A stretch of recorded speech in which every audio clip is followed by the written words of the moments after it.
Ladies and gentlemen, let's get ready to crumble!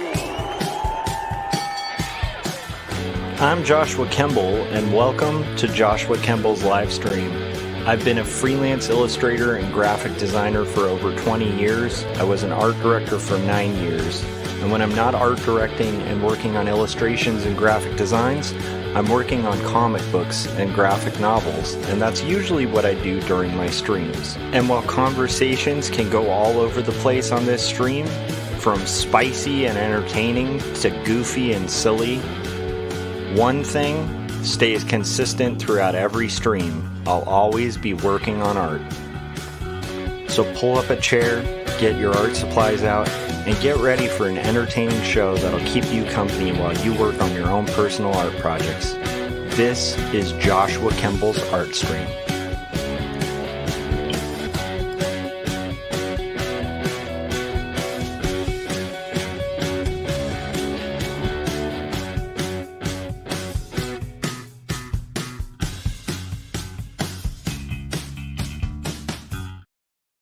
All right, welcome to Joshua Kemble's Art Stream. That's me.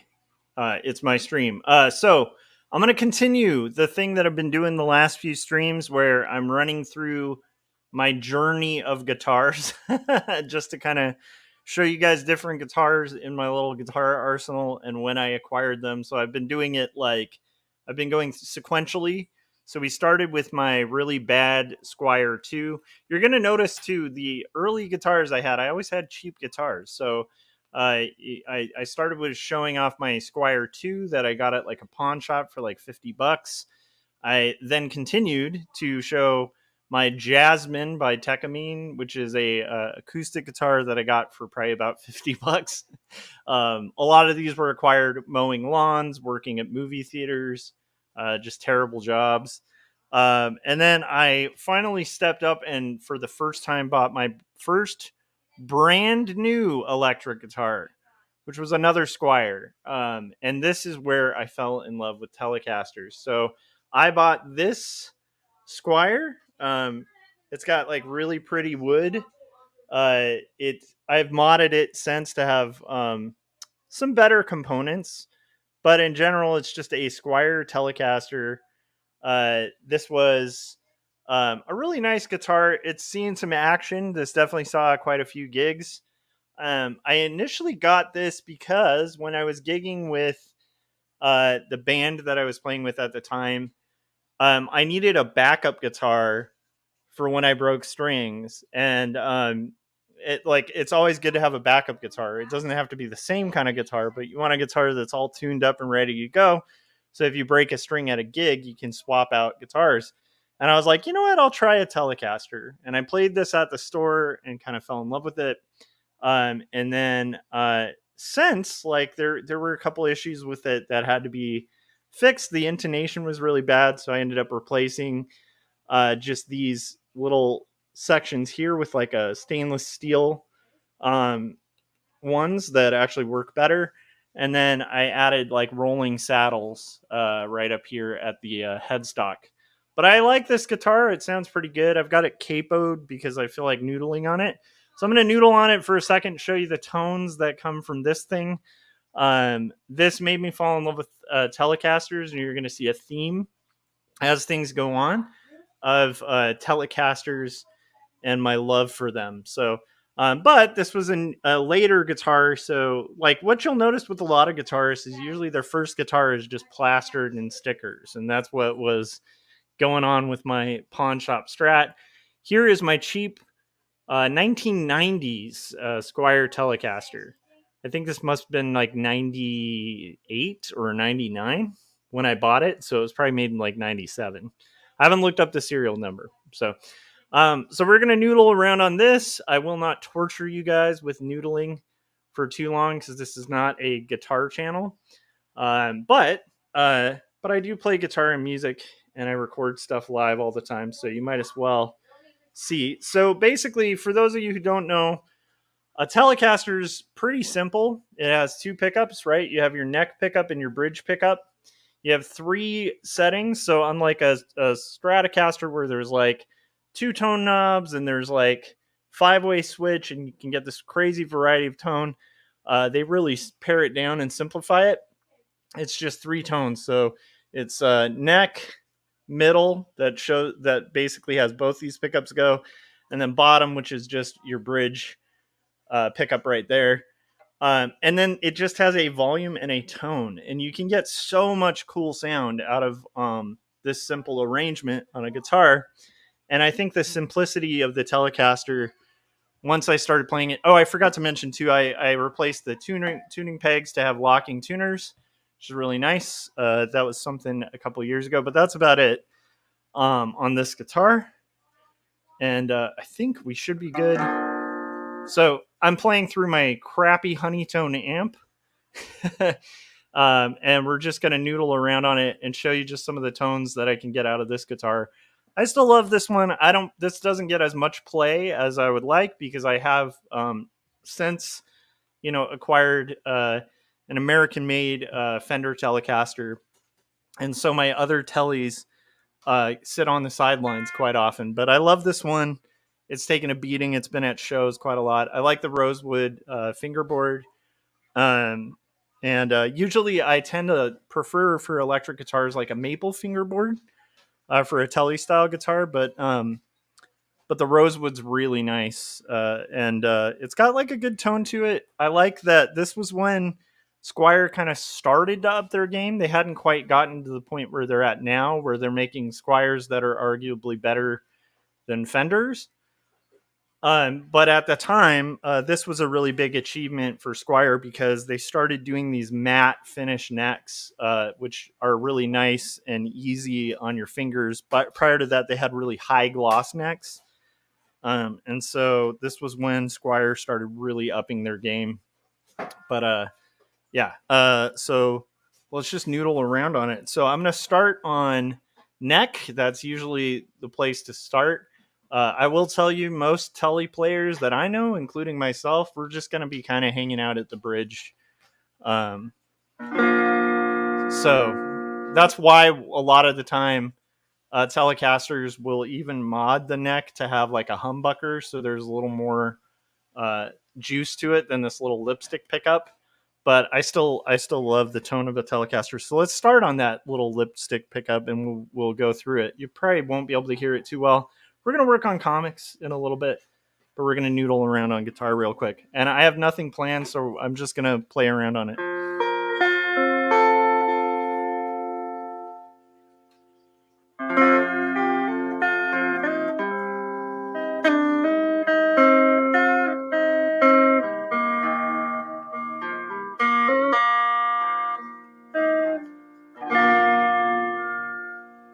So that's the neck pickup. Let's go to the middle, where you're getting both sounds.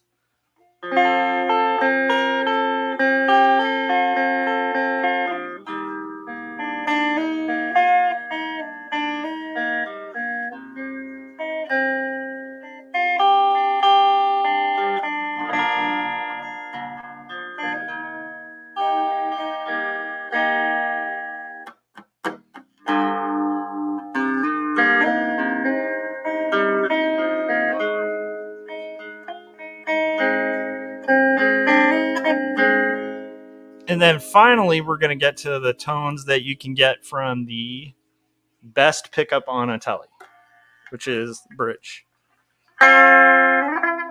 So this is going to be quacky, and that's what people tend to call a Telecaster. This is what makes people either love or hate Telecasters. They're going to have like a punch, like a...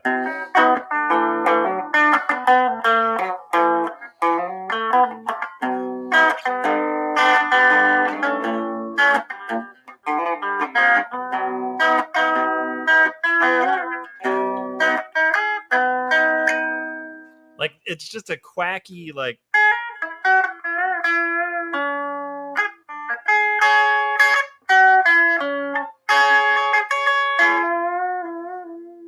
I'm not a shredder, by the way.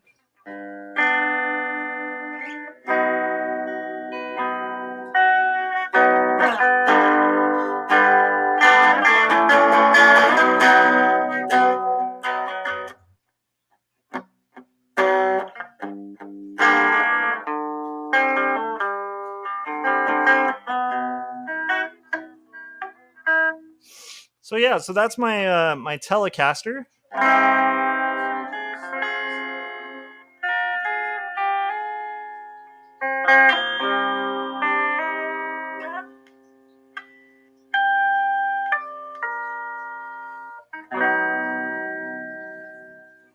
Yeah. So that's my Telecaster, and just noodling on some open chords on it so I could show it to you guys and the beauty of this guitar. So this was my third guitar, and playing with this, I just like the tone so much more than my Strat. Now, keep in mind, I've never owned like a really nice Strat, so that might change my opinion of Strats. But currently, my favorite guitar is a Tele, and what you'll see as we continue live streams where I'm doing this little journey of my guitars sequentially, you'll find that you're gonna find that I have a lot of Telecasters. Like I have probably about I think 3 Telecasters, and so that's the guitar I own the most of because I love them. And so I have one that's this, which was just my basic Tele. I have one with a humbucker that I modded out, and I'll be showing that at some point. And then I also have an American-made one, which is just phenomenal, and I'll never need probably another Telecaster, which is a little, bittersweet. Once you get like a perfect Telecaster, it's like it. Okay, so here's another thing about the Telecaster, and I wore my Telecaster shirt for today. The other thing I'll say before we get to art stuff about a Fender Telecaster or a Telecaster, a T-type guitar, is it's hard to make them bad. Like you can get a cheap Telecaster by almost any company, and they're gonna be good guitars. And part of it's because of the simplicity of the build. Like you literally have the install of one of the pickups is just literally under the bridge. It has really simple electronics with only really 2 wires outputting into it, and it's just like it's not a really complex woodcut. In fact, most of the time it doesn't even have like the belly carve that you see. Like usually down here there's a belly carve on a Stratocaster, and so it really is just like a wood block with like with a neck, and it's a perfect design in my opinion. The other nice thing about a Telecaster, at least the ones by Fender, is the headstock is more narrow, and so you actually get more. Like I think you get more resonance because the strings are able to kind of maintain more straightness than on a traditional Stratocaster where you have the strings kind of spread out more because it's a much wider headstock. So anyhow, so that is a little bit about the Telecaster. I would just noodle around on this all day.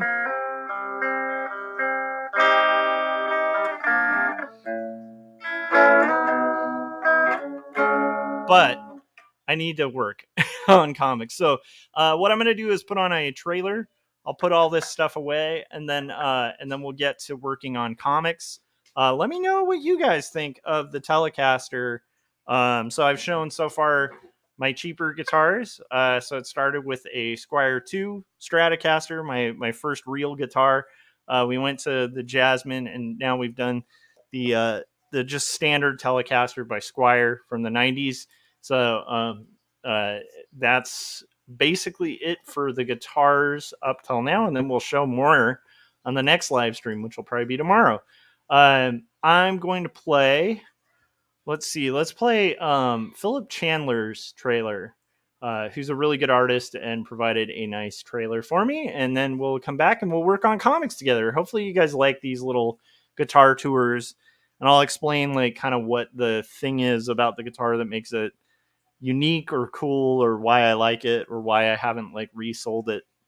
I have a bit of an emotional attachment to this guitar. I probably should get rid of this one, but again, this saw a lot of live gigs and live shows, and this was my favorite guitar for a very long time. So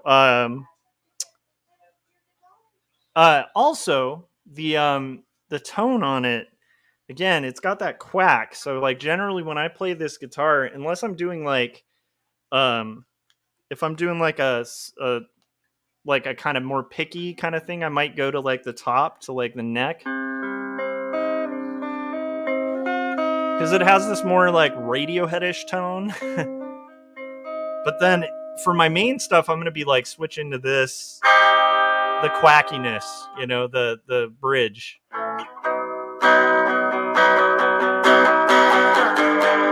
It's just got way more bite and quack, and like it's just like a weird, it's just a weird sound that's great, and it's so telly. Like you don't have to do a lot to it to make it sound good. It's just a player's guitar. So I fell in love with tellies after this. So that's kind of my my little thing. And then the middle position, like if you were doing kind of like more surfy kind of stuff, like a. The only thing I'd also say about Telecasters that's a downside, for me, it's a pretty cool upside. Although lately I've been noticing that I like having a floating bridge sometimes. Because when I record at my friend's house, he has a lot of like Jazz Masters and Jaguars and like Mustangs and stuff like that. They're very surfy guitars. And when you're able to actually whammy something and make it go like, woo, woo, woo, like it is kind of fun. It adds a tone you can't really do unless you add like a Bigsby to one of these things. But anyhow, that is my Telecasters. That's why I like Telecasters. And I will be probably showing quite a few Telecasters as we're doing this little sequential journey. Now I'm going to put on that Philip Chandler trailer and get set up to work on my job, which I need to be working on. So thanks for nerding out on guitars with me. I'll be right back with art. We're going to work on comics. Hi, my name is Phil Chandler. I'm a freelance artist, illustrator, and cartoonist. Today, though, however, I want to tell you about a graphic novel I picked up recently called Jacob's Apartment. This book was both written and beautifully illustrated by Joshua Kemble. It is the story of a doomed romance that causes the main character to question his beliefs and his faith, while he's also going through other tragedies in his life. Every page has been illustrated by hand and digitally colored with painstaking detail. It is an emotional story that causes you to think and even question things in your own life. And while the story is a tragedy, it is one that I was completely entertained by and I highly recommend. You can currently find this on Amazon or even check in with your local bookstore and see if you can order it. And while you're at it, you can also check out my Instagram at Phil Chandler Arts and also my YouTube channel by the same name, Phil Chandler Arts. And go buy Jacob's Apartment.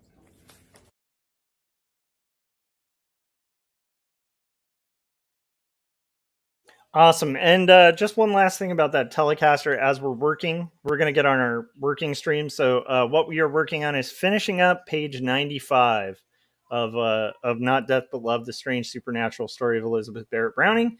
I worked on shading the third panel on the last Artcasters, which is on Corey Kerr's channel, and was a really good episode. It was really fun. We had Gary Hodges and Jim Lujan, and then Scott, Corey, and myself. We all went over our goals for the next year, which was a really good episode. But that's what I worked on. And then what I'm going to be trying to do during this stream before it gets to dinner time is just going ahead and finishing up the shading on this page. And then we'll probably color it later tonight. So the one thing I was going to say about that Telecaster too is if you want to see that thing in act or hear that thing in action, like half of the No Saboteurs album, No Emperors, was recorded with that blonde telly, and so there's quite a few tracks on there that were tracked with that Telecaster. And then, again, I think I've played that on some of the videos when I used to do a lot more streams while practicing with my band when we had a full band. And you'll see that blonde guitar occasionally showing up for practices and sessions and stuff like that. So that is that guitar. So yeah. Anyhow, so how are you guys doing? We're working on comics today. We're going to get some comics done. That's why we have this channel, is to work on comics together and work on art together. I hope you guys are having a good beginning of the new year. It's like the 5th, which isn't too bad of a time. I think so far I've been really enjoying the fact that the career that I have now allots me a little bit of time off during the holidays. It's very nice. And it's also good because I actually heard back from a client yesterday. And so I have specifics of a freelance job that I need to do roughs for, as well as once I finish this page, I want to build the pitch pages for the book that me and Bill Myers are going to be working on. I want to do like 5 pitch pages, or at least get the roughs and get the process for that started. And I still owe a friend of mine a logo, and I need to get working on that. So I have a lot of stuff I need to be doing, including getting more pages for this book done, because this is going to be due at the end of the year. But like the freelance project's fun. It's drawing robots. So how can you go wrong with that? Like drawing like ancient 1950s style robots. To me, that's something I would probably just draw for fun. So being able to do that professionally will be it'll be a fun gig. Nonetheless. What else? I found out today, this is a weird little side thing, that pufferfish make mandalas like under the sea. And I thought that was the coolest thing. So I was looking at like pufferfish making mandalas or mandalas. I don't know how it's pronounced, but it's those like kind of patterns, those geometric patterns. They make those like for their mating ritual or something in the ocean. And I was just thinking how amazing that is, because I was trying to think of animals that are like drawing, like other than like maybe those videos of like elephants like painting, but they're kind of being trained to paint. So it's like, it's kind of like, would they do this in the wild? Probably not. But then you see this footage of these, puffer fish like making arguably like art, like it's really interesting, really fascinating. But they like make these like geometric patterns, and I thought that was really just pretty cool. I kind of want to look more into it of like what, like, are there other animals that are just rocking total geometry? I guess spiders might do that with their webs. Maybe. I don't know. Anyhow, so I need to kind of read a little more about that, but we'll see how that goes. So that was one thing, and then I did play my daily like morning Risk game and won, so that was nice. Yeah, and then I feel like I'm still going too dark with this table, so I'm gonna be pulling back on the darkness here because it's like starting to become just like a gray blob. Something I'll ask art students, and when I was an art director, I would ask people to do, and they always look at me weird. I think some people have done this, in their art classes and stuff, and hopefully they have.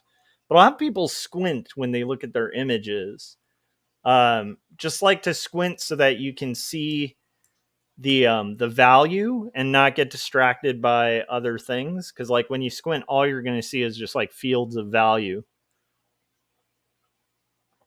And generally, if you're having trouble with an image, at least on a value issue, with like shading and stuff like that, the second you like squint and look at it, it will kind of reveal itself where you're like, oh, it just looks like a big blob of gray.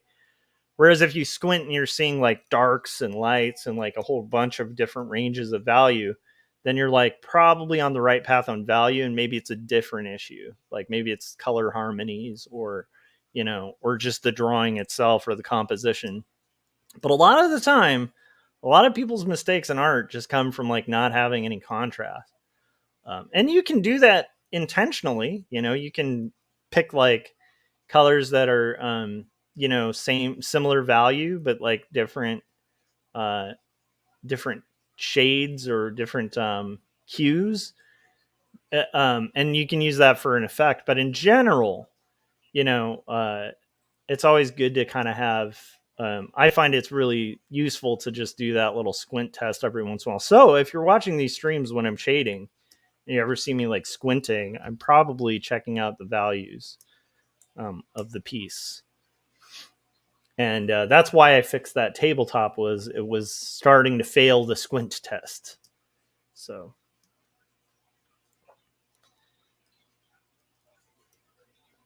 all right, so we're gonna do our table here. I want this tabletop to kind of gradate back. I don't think gradiate is a word. Corey said, I feel like contrast is 85% of the thing that my students struggle with. So there you go. A college professor, Corey Kerr, seconds what I was talking about. I've definitely noticed that in classes too, where a lot of the time, just a little bit of contrast, a little bit more strong and bold of contrast will really improve an image. And just making sure you have enough of that value range. But it is funny because I've definitely gotten used to that weird look somebody who hasn't heard the squint test thing gives you when they're like, hey, there's something wrong with my image. Can you kind of help out? And you're like, yeah, okay, so squint your eyes and like look at the image. What do you see? And usually they'll give you this look like, what? You're like, no, like it's anyhow, it's funny. It's interesting, but it's a cool test. It's kind of the equivalent to like when you're painting on a big canvas, you every once in a while want to get up and like walk across the room and take a look at what you're working on, because what looks really good up close it might fall apart the second you step like an inch away from it. It might look really cool when you're like right next to it, and then you step away and it's like, oh my gosh, that's completely wrong. Similarly, when you're working digitally, like you always want to be zooming in and zooming out again. Some people will get lost in the like zoomed in part, and then when you zoom out, you're like, oh my gosh, this doesn't make any sense. It's also one of the reasons I'll limit the width. Like I try not to go too thin with like lines when I'm working, because you can infinitely, especially when you're working in vector, oh my gosh, you can infinitely like zoom in on something and have like a million lines within lines and stuff like that, and make things that look really cool up close and maybe even really cool on screen. And then once they're printed, they're like, what is this nonsense? Speaking of, man, I am not rocking the values here properly. It's a bad value morning. Okay. Corey says so many different types of contrast, but color, temperature, size, shape, pattern, theme, etc. are all good things to run through the contrast filter. Yeah, 100%. Yeah, honestly, yeah, even themes and concepts, like two contrasting things make for usually pretty good concepts. Contrasting sharpness with with softness, or yeah, I love that. Warms and cools, all of that. But what's one of the reasons I think value is so important, though, and why Corey's saying value is king, is you can kind of get away with like making something with horribly clashing colors if the value works. Like if your value is working, you can make really weird color combinations and pull them off, and you can kind of get away with breaking some rules. If the value's not working, it's really hard to break any of the rules. And that's the thing about it. Again, though, there's a lot of really muted palettes that are really beautiful that barely have any value contrast, and like between the lights and the darks.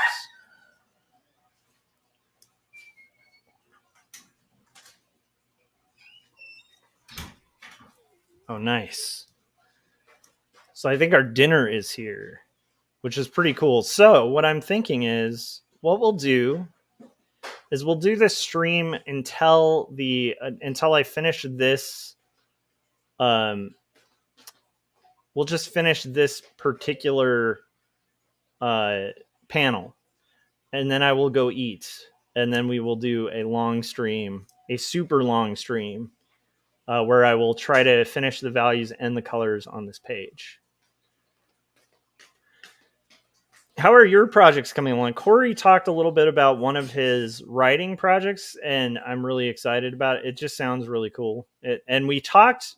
This is the weird thing about when you get us all in a room. Like, this is why I think we need to do another, Cambria meetup or something. Because I think that Jim, Gary, Corey, Scott, and I, we just like hanging out and talking. And so talking with each other. So we ended up toward the end of the stream just talking about weird issues with time that we've been thinking about, and sounded like a bunch of stoners in high school where it's like, man, the extending box of time, my dudes. And like, it was a great conversation, but some of it was spurred on by just interest in Corey's, like, what he's working on for his story, which has a lot to do with time.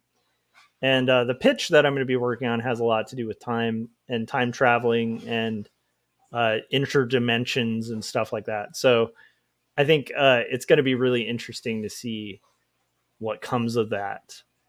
But like, for both of us, like, artistically on a time front, but I really want to, I'm hoping that, Corey, I'm hoping you're keeping going on that story, because it does sound intriguing. It sounds really hard to execute, but it also sounds really cool and pretty, I don't know, pretty exciting. So let's see here. But it was interesting because it's like, it's funny to me. It's really interesting how things about time, like just the idea of time, like, starts becoming a philosophical problem that can start getting into values and stuff like. To me, it's really interesting whenever I listen to stuff, and am doing my, like, armchair listening of physics or something. It's interesting to me how much physics and philosophy really start needing each other. It's really, I don't know, it's interesting to me.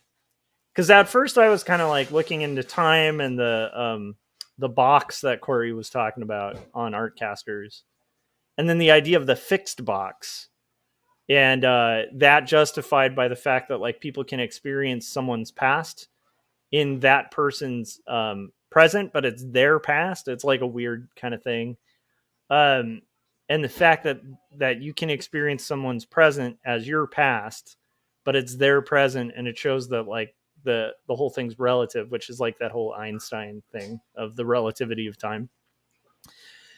But once you start realizing that, or like Gary was talking about, yesterday, where it's like, by the time light has even passed through your retina, what you're seeing as the present is actually the past. Like, it has happened. It's not happening now. It's happened already, and you're seeing it delayed. It might be delayed by like a millisecond, but there's a delay built into everything that we're seeing because of the way that our brains process things. And so it's like really interesting because, like, it's, and one of the funnest things to tell people who haven't thought about this, that I was told, that made me start thinking about this, was the fact that we're all time travelers, in the sense that when we go out at night and we look into the sky, you're literally seeing like millions of years. It's insane. So it's like when you're looking at the sky, the light you're seeing, some of those stars don't even exist anymore. It's kind of crazy. But you're seeing things from the past, and that's kind of interesting. But anyhow, when you start thinking about these things, like, at first they're just kind of cool facts, like, wow, that's really interesting and weird and hard to comprehend and fascinating. But then when you start thinking about the philosophical implications it gets really heavy, like, and it gets into that kind of weird thing that I've been really interested in reading about lately, which is determinism, um, or like the idea of like a fixed future, which is really scary because if that's true, then there's like a lot of weird moral implications to it and stuff. So it's weird because you can literally start from, isn't it weird that when we look at things, we're really seeing things that have already happened? We're not actually seeing the present. Yeah, that's weird. Isn't it weird that like you could, be experiencing someone's past while they at the same time are experiencing, your, uh, they're experiencing a different present, or they're experiencing the present while you're experiencing the past. Or isn't it weird that in a weird way you can actually experience someone's future, um, which is their present? So it's, anyhow, when you start getting into that, then you can start being into like, well, if you're experiencing a future, um, and we view the past as solid, but you're able to experience someone's past, um, it starts creating conundrums when it comes to like moral things, because if the past and the future are written, then you really don't have free will, which is really disturbing. So I don't know, and has real disturbing like moral implications to it too. So it's like it's a real fun little can of worms. But one of the things I like about that group of guys is I can get into a conversation about that kind of stuff, and we enjoy it. We enjoy that kind of conversation. And I think all of us are like the type of people who like will philosophize about that kind of thing a little bit, but we don't get so lost in it that like we're questioning identity and the purpose of anything and things like that. I think it's a great group of people. Uh, Gaz said, I started to struggle with free will, but landed on I believe in it because I have no choice but not to. And there is nothing I can do about it if it does not exist. Yeah, I think morally, I'm kind of with you on that, Corey. I think, I think there's, I think there's a lot of indicators that we are in a determined future, which is really disturbing. But I think that the better part of myself that just puts like my own personal feelings aside and just looks at the rational cold facts, it looks like, yeah, it's all preset. It's all kind of going to play out the way it does, and like even what feels like free will really isn't. um, it's all kind of predetermined. It's fixed, and that's scary to me, but I choose to live my life believing that our choices matter, and that even if it's fixed, I still think it's good to make the right choices and try to consider our choices, even if it's a futile effort and we were always going to make that choice anyway. Yeah, so I agree with you, Gaz. Kind of, like I think it would be really hard to function uh, any other way. But the like more rational side of me, I think, yeah, everything's set. Like it's, which is really, I don't want to think too much about it. Yeah, it's weird. Thomas said, here's a deep thought. Is entropy an effect of time, or is time an effect of entropy? That's a really good one too. Yeah, entropy is a weird one, man. The ones that, the thing that's always weird too is like the scientific laws always are really interesting when you look into them, like even why entropy happens and stuff. And there's kind of like a reason for it, but then like why? Like the little kid question becomes really annoying when it comes to things like entropy. Like why does energy have to like go some, why can't energy just contain itself? Like I don't know. It's so fun to get into those things, but at certain points, just totally fruitless. Um, so like I said, like I understand where Gaz. I think Gaz and I are probably on the same page, where it's like there's a way to practically, there's a difference between raw knowledge and practical application. And to me, it's like a lot of knowledge that doesn't have application is kind of fun to think about, but like, how am I in my life going to benefit from this thought? Like, um, I don't know. It's interesting. Okay, we're almost there, guys. Yeah, Gaz said that way lies madness. Yeah, I think so. I think that's one of the dangers of philosophy is like you can kind of philosophize your way into not existing at all. And that's a little scary, you know. I think that's the territory to kind of avoid when it comes to philosophy.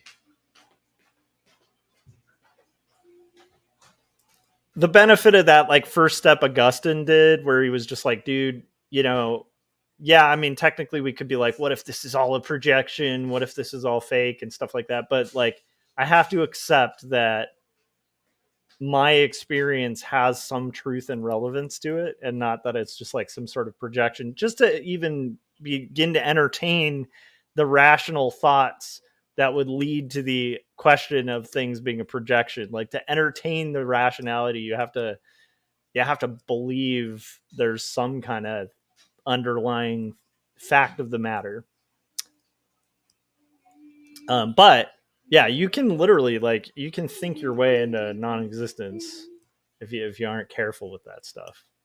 So okay, we are working on stuff. I didn't expect to go off on a tangent about weird armchair philosophy and stuff, but that is something I've been really fascinated with lately, the whole determinism thing.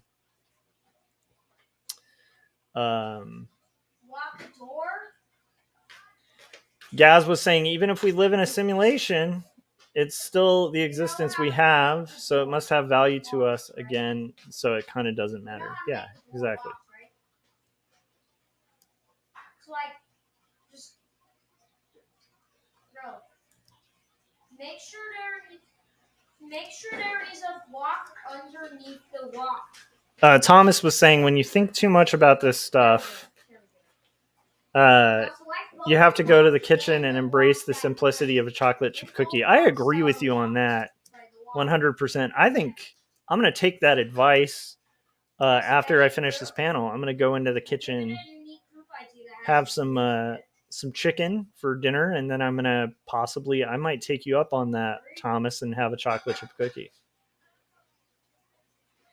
But yeah, I think there's I don't know. There, with much wisdom is much vexation. So it's like I don't think it's foolish for somebody to think about those things or whatever. I think it's actually pretty wise. Like it's pretty wise to think about those things. But sometimes in wisdom, there's like foolishness. Like, you know, like a good example of this is in the last few years, I've finally found myself able to kind of enjoy like a bad movie, like not totally enjoy it, but like not completely dissect everything.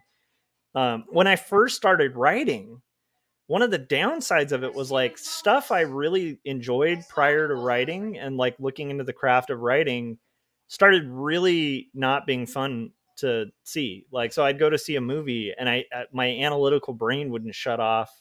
And so I'd just be sitting there like, you know, tearing the thing apart, like just too much, like to the point where I didn't enjoy a lot of movies.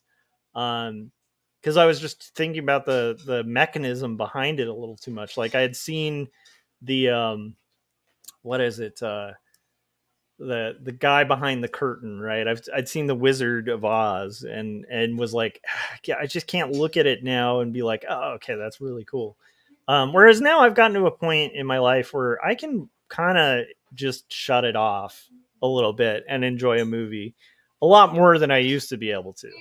Or enjoy a book and shut it off. I mean, I still have the analytical brain when I'm looking at things, but it's like there is an extent where, you know, like the acquiring too much knowledge can lead to like a lack of enjoyment of like anything, you know, which is not a place I want to be. I finally verified it. But that's actually something I consciously kind of had to decide, because I was like, yeah, I'm not enjoying like movies or TV shows or like this kind of stuff because I'm starting to analyze it too much, you know. And I had to consciously just be like, you know what, we're not gonna, you know, yeah. Okay, guys, I think we actually finished this. I think we have gotten to the end.